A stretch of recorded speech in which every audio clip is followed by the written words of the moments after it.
오늘 말씀은 사도행전 4장 32절로 37절 말씀입니다. 사도행전 4장 32절로 37절 말씀 되겠습니다. 오늘 본문의 말씀에는 은혜 받은 자의 모습을 우리에게 보여주고 있습니다. 오늘 본문은 신앙인으로서 바랄 수 있는 가장 이상적인 모습을 우리가 볼 수 있습니다.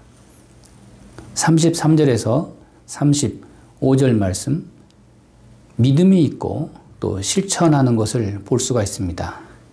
믿음에는 이와 같은 아름다운 행위와 결과가 따라와야만이 진정한 신앙이라고 할 수가 있습니다. 우리가 예수님을 믿는다고 할 때 먼저는 영혼이 구원받고 우리의 생각이 중생하고 이성이 또한 변하고 또한 감정이 바로 잡히면서 말과 또한 행실이 바로 되고 더불어서 우리의 경제생활이 바로 잡혀 나갑니다. 그러므로 한 사람이 경제활동을 어떻게 하는 것을 보면 그 사람의 믿음을 어느 정도 가늠할 수 있습니다. 예수님을 믿는다고 하면서 아직도 이 물질에 대한 생각과 자세가 중생하지 않는다면 그 신앙은 여전히 의심스러울 수밖에 없습니다. 믿음은 있는데 행위가 따라오지 않기 때문입니다. 모순될 수밖에 없습니다. 믿음이 있는 신앙이라면 반드시 그 행위가 따라오게 돼 있습니다. 오늘 본문은 한 사람 한 사람이 누구나 할 것 없이 믿는 대로 행하고 있는 것을 봅니다. 저마다 각자 거룩한 신앙생활을 할 뿐더러 사회생활 또 경제생활까지 확실히 변화되어서 아름다운 형태로 나타나는 것을 볼 수 있습니다. 여러분, 우리 기독교 우리 믿음 생활에서 우리가 흔히 쉽게 빠질 수 있는 함정이 몇 가지가 있습니다. 첫째는 신앙의 관념화입니다. 이것은 마치 우리의 신앙을 도덕 내지는 철학화하는, 즉 생활은 안 되면서 생각만 있는 사람들의 그런 신앙관입니다. 지식과 철학으로만 남을 뿐 행동으로 나타나지를 않습니다. 믿습니다. 아멘. 하지만 말뿐입니다. 교회 와서는 감사합니다. 은혜 받았습니다. 하지만은 세상에 나가서는 세상 사람과 다를 바가 없습니다. 여전히 불평과 원망이 있을 뿐입니다. 이것이 우리 신앙의 첫 번째 함정입니다. 둘째는 현실 도피적인 종교의식의 생활입니다. 이러한 사람의 특징은 실생활에서 언제나 이상적인 생활로 떠나고 싶은 마음, 지금 함께하고 있는 사람들을 떠나고 싶은 마음, 자기와 꼭 같은 사람의 불의와 함께 공동 생활을 하는 것에 머무르고자 하는 사람들, 이러한 현실 도피적인 생활들이 있습니다. 이런 사람들 역시 신앙의 정도에서 벗어난 것입니다. 셋째는 극단적 개인주의를 우리가 조심해야 합니다. 나만 구원받으면 됐지, 나 외에 다른 사람에 대한 긍휼이 없습니다. 다른 사람의 신앙은 전혀 개의치 않습니다. 왜 사람들은 사람이 많은 교회, 큰 교회만 선호할까? 나만 구원받으면 된다고 하는 그런 개인주의적인 신앙이기 때문입니다. 또한 너무 신령한 나머지 내세지향적인 그런 신앙관만 가지면서 현재 주어지는 실생활은 무시합니다. 오로지 천당만 생각하고 가정생활, 물질생활, 직장생활은 도외시한 채 나 개인의 혼자만의 그런 극단적인 신앙생활에 치우치는 것, 이것이 큰 함정입니다. 그러나 오늘 본문 말씀에 초대교회는 이러한 잘못된 신앙이 하나도 없습니다. 오늘 초대교회에 나오는 이 모든 성도들은 물질에 대한 청지기 신앙이 분명합니다. 오늘 본문에서는 세 가지 모습을 볼 수가 있습니다. 먼저는 물질을 서로 통용하게 되었습니다. 32절 말씀에 모든 물건을 서로 통하고, 자, 내게 있는 것 필요한 사람에게 나눠주었습니다. 내 것에 대한 집착이 없습니다. 나눔에 대한 실천이 있습니다. 필요한 것을 필요한 사람에게 나눠주는 그 마음. 또한 둘째는 각 사람의 필요를 따라 나눠주었습니다. 자, 노력과 수고에 따라 분배하는 것이 아니라 필요에 따라서. 그런데 반면에 공산주의는 모두 똑같이 분배한다고 하지만 거기에도 여전히 불평이 있습니다.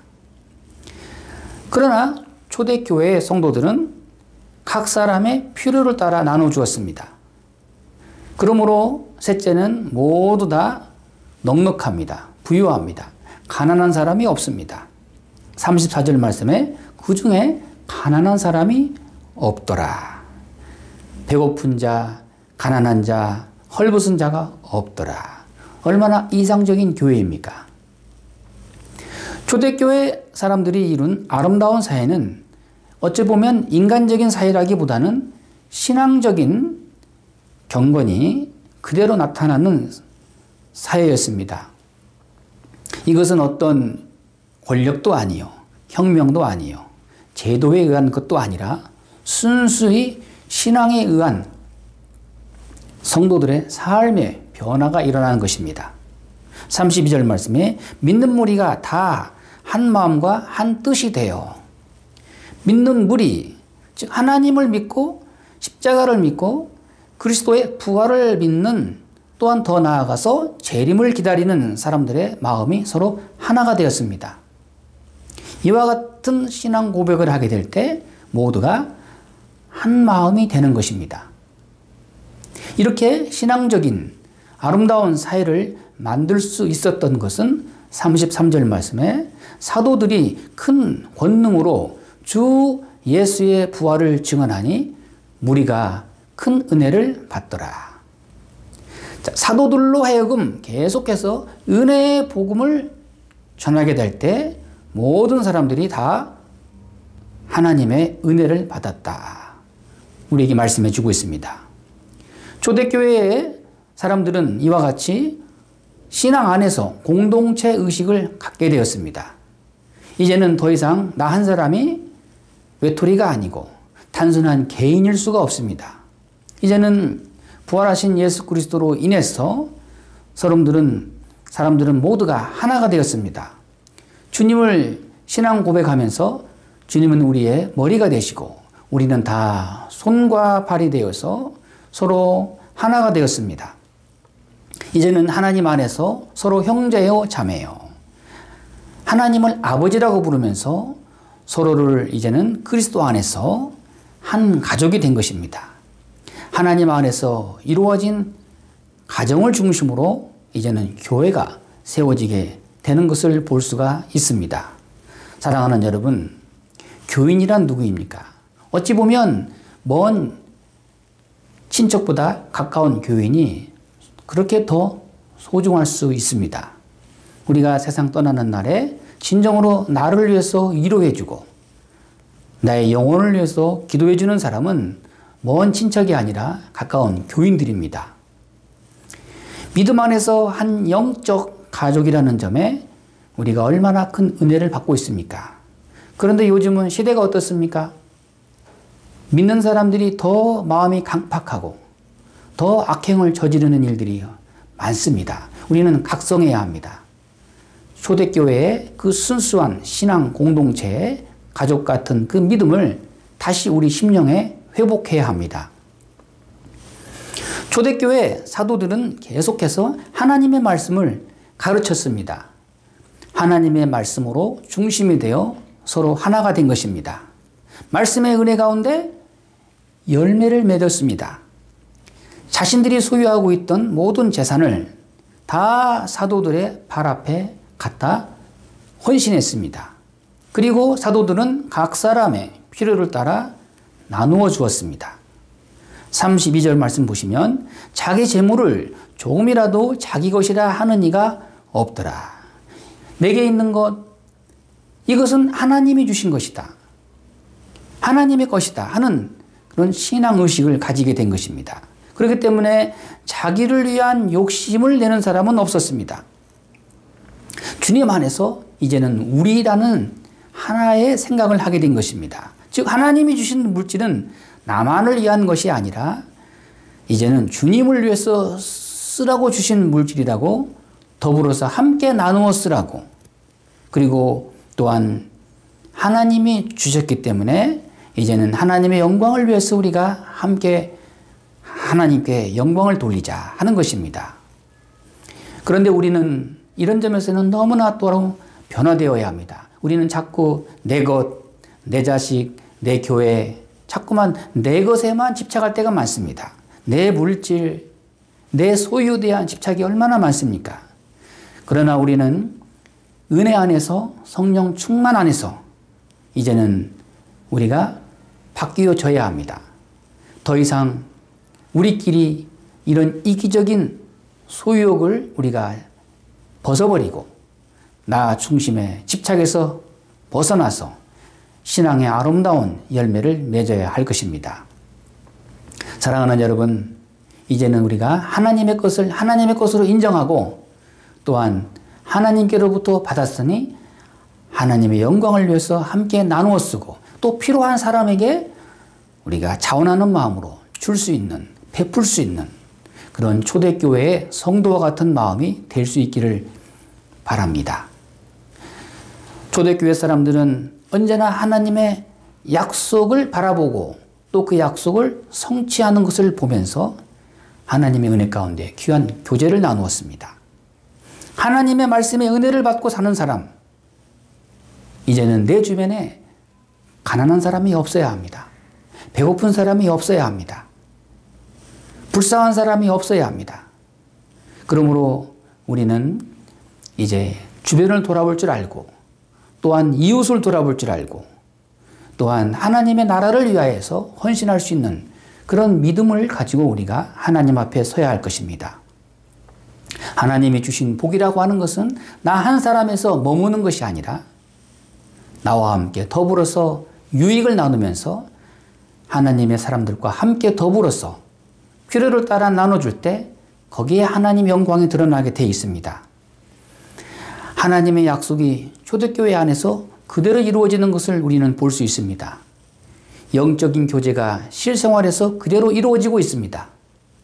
먼저 사도의 권위 아래 한 마음이 되었습니다.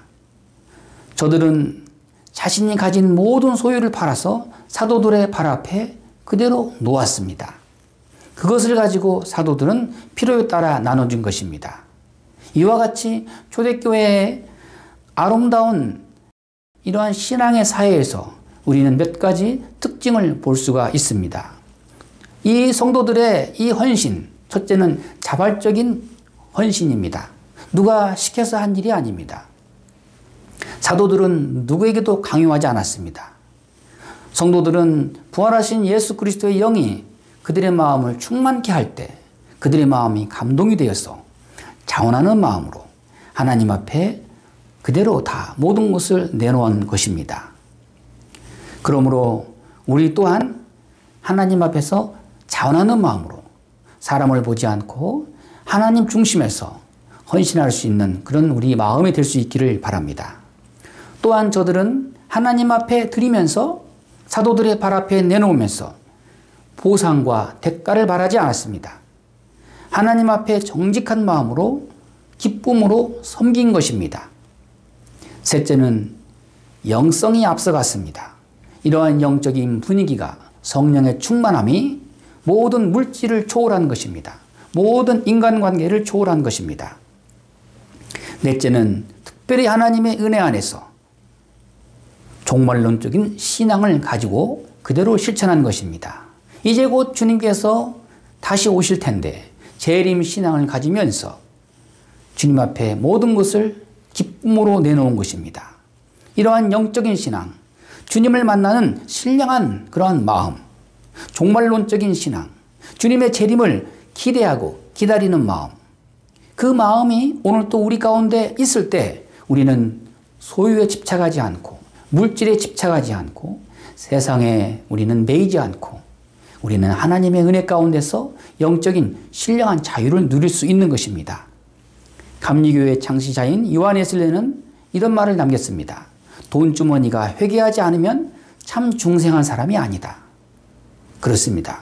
오늘도 우리는 있는 바를 좋게 알고 하나님 앞에서 우리는 각 사람의 필요를 따라서 선을 베풀려고 하는 그런 믿음의 사람으로 실천하면서 우리의 믿음이 실제로 행함이 있는 믿음이 될 수 있기를 주 이름으로 간절히 바랍니다. 기도하겠습니다.